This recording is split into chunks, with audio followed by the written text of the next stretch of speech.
मैं भोजपुरी गायक छोटू छाया आप सब श्रोता को तहे दिल से स्वागत करता हूँ।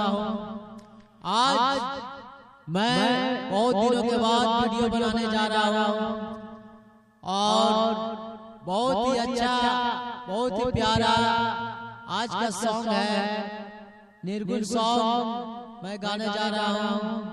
और इस गाना को अंकुश राजा जी ने गाया है। गाना सुपर हिट है और बहुत ही अच्छा है।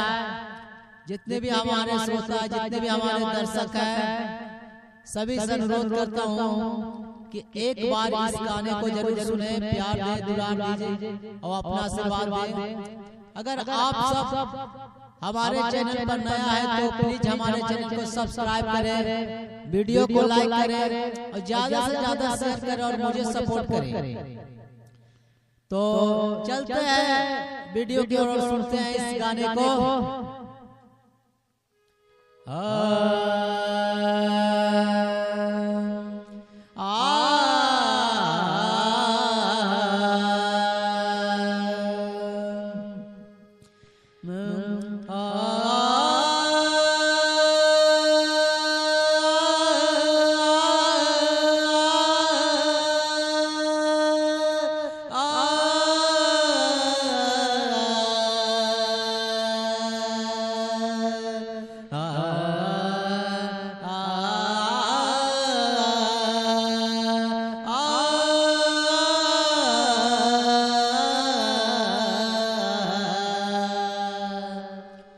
तो आप सब सुनकर बताइएगा कि ये आलाप आपको कैसा लगा।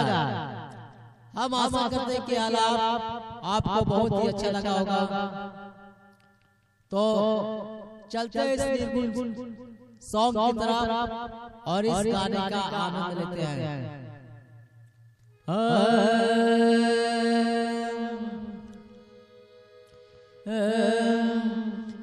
एक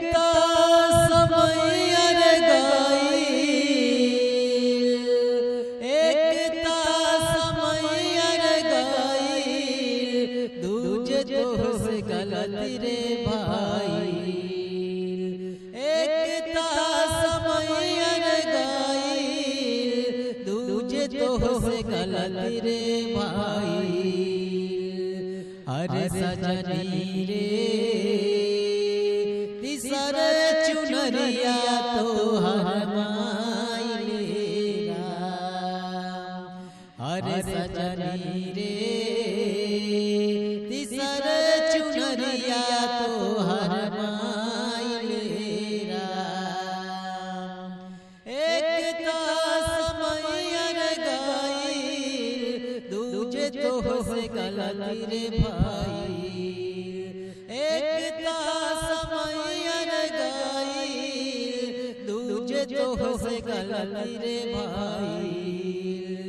अरे सजनी रे तीसर चुनरिया तो हमारा। अरे सजनी रे तीसर चुनरिया तो हमारा।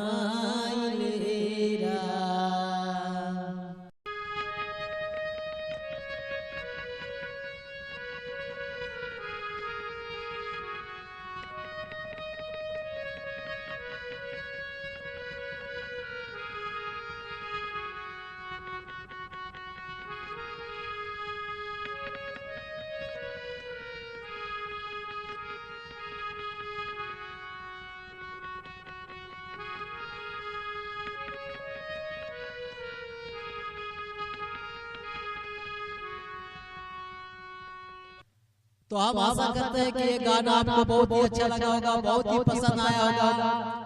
तो आप हमारे चैनल पर नया है तो प्लीज हमारे चैनल को सब्सक्राइब करें, वीडियो को लाइक करें और ज्यादा से ज्यादा शेयर करें और मुझे सपोर्ट करें। थैंक यू, नमस्कार।